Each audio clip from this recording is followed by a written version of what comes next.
Perfect. Ansel, thank you very much for the invite to share my research with everybody, and welcome. The title is Understanding Adjunct Faculty Needs in a Student-Focused VLE, a User-Centered Design Approach. Introduction, as Ansel said, I'm Research and Development Technology Lead in Digital Learning. I've been working in this space for, I think, 25 years. I'm known kind of at Hibernia College as the Minister for the Future. No pressure. But what that means is our other learning technologist focuses on the running of the day-to-day stuff. And my role is to look into the future to see what technology is coming down the tracks. Can we use it? Can we afford it? How can we incorporate it? So it's a future facing role. Hibernia College is based in Ireland. It started in the year 2000. It was a digital college from when it started, or blended learning as it is now. We have 2,500 students. We have no physical buildings at all, apart from our main office. So all our students are distributed throughout Ireland. They do come together for placement and for face-to-face instruction at various locations based on cluster groups. And we primarily focus on teacher training for postgraduate teacher training and more recently undergraduate nursing programs. But we're the largest provider of primary school teachers in Ireland. So that's just the college. Some context about this particular project. Before COVID started, we set on a project to customize our VLE for students to really take a step back and look at the user experience across all of our online platforms. Because we don't have physical infrastructure, the experience students have on our digital platforms is really important.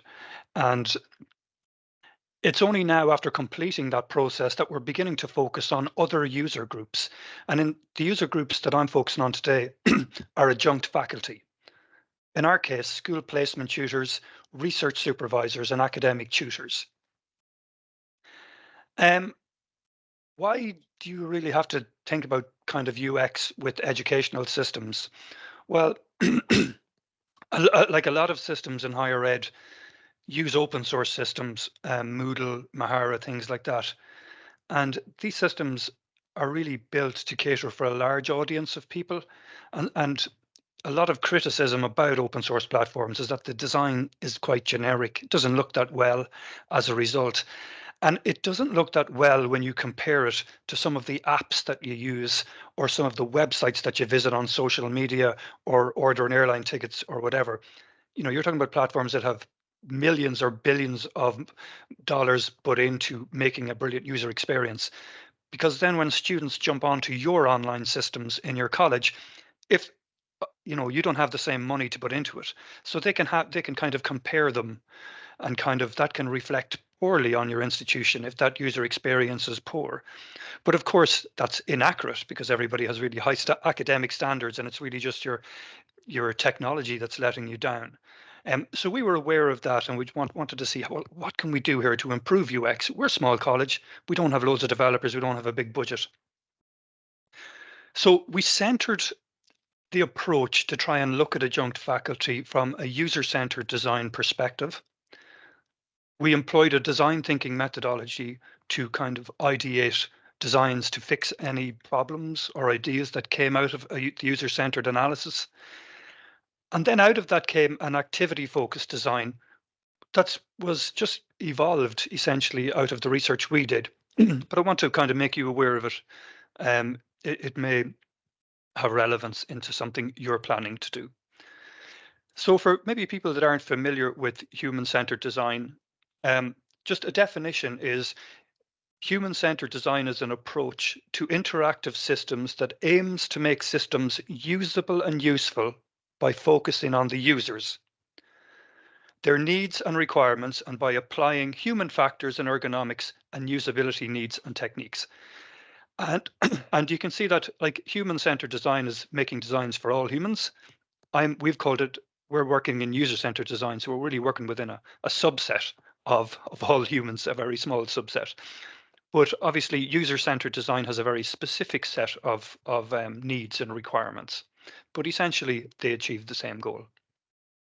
Design thinking, for anyone who's unfamiliar with it, It's really just, it's a process, a 5-stage process.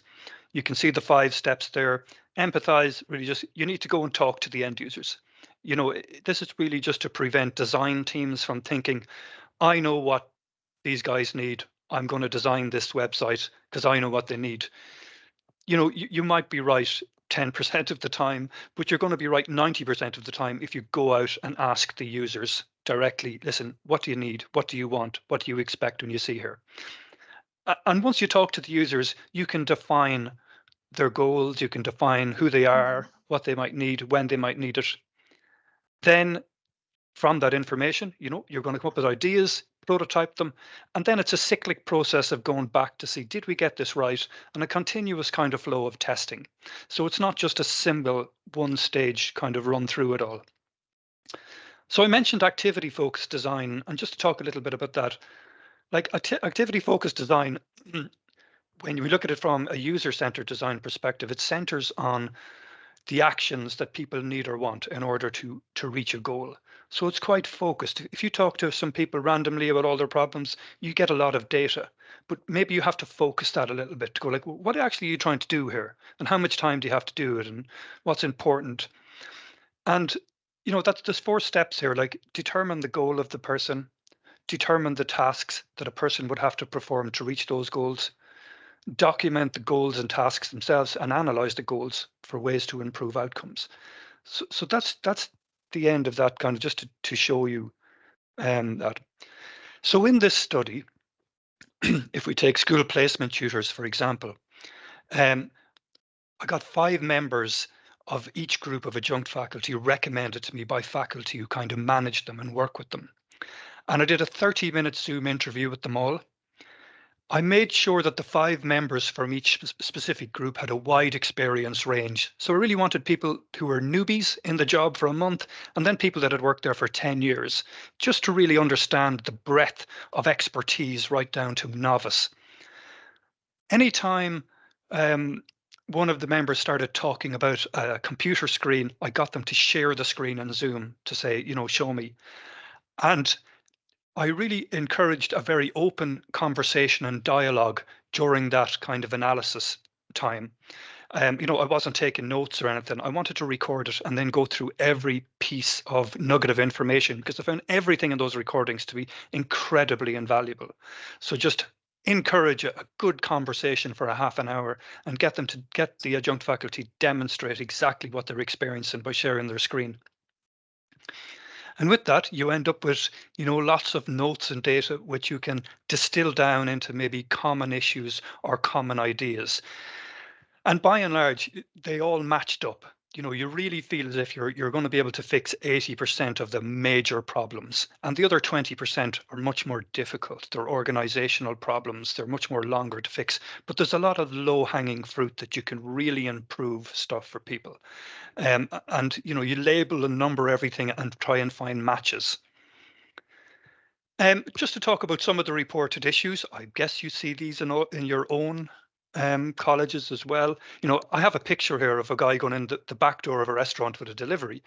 And when you go into the front door of a restaurant, like a student does in Moodle or any of these platforms, you walk in the front door, you stand at the desk, someone says, okay, would you like I'll bring it to your seat. So it's all set up for people in the front end. But when you go to the back end, like teachers or adjunct faculty in some LMS, it's not that easy. You've got to go looking for stuff. You have to go trawling through screens, and where students get presented with their course, people who have to grade assignments and look for uploads, their work is cut out for them.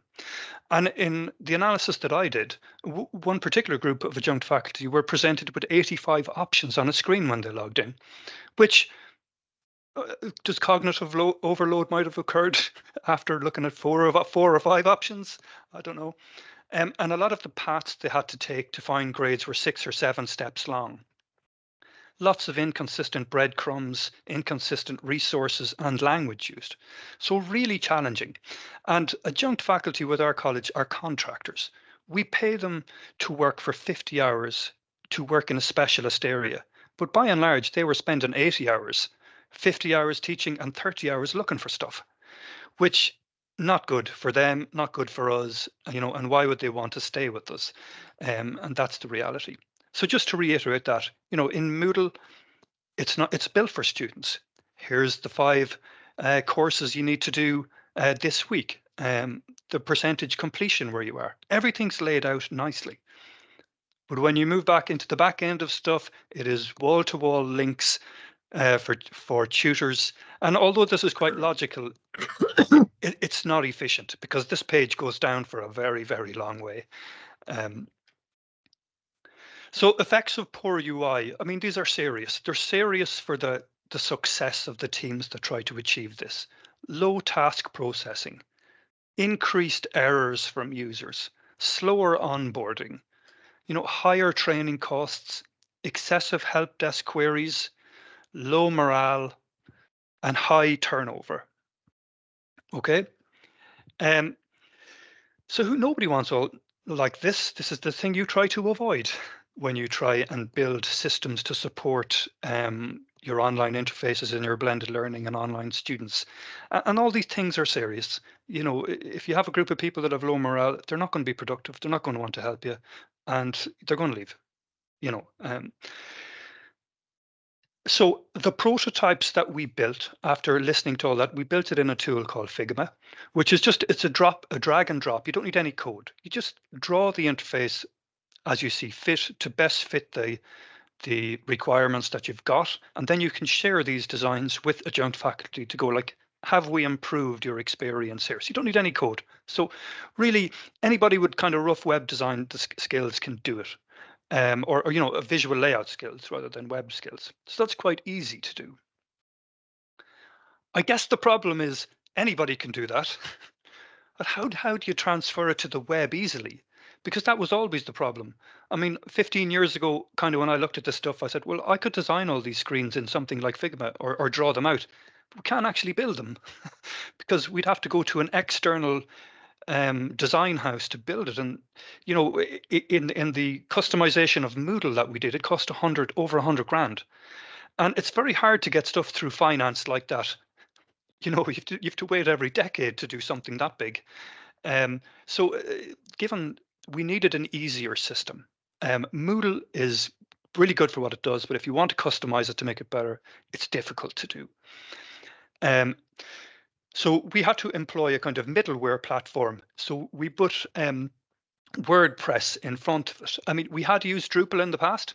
Drupal, again, a bit like Moodle, brilliant platform, but really expensive to do anything with. And you need a high level of expertise in-house, or you need to pay a lot.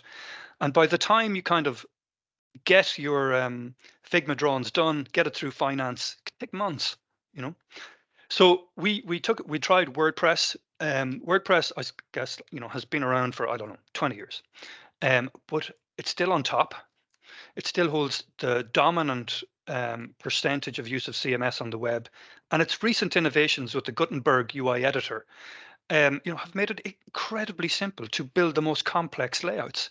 I mean, if we wanted to build a layout like this in Drupal, the whole process would have taken 6 months, maybe, 3 to 6 months. Now it's done in a day.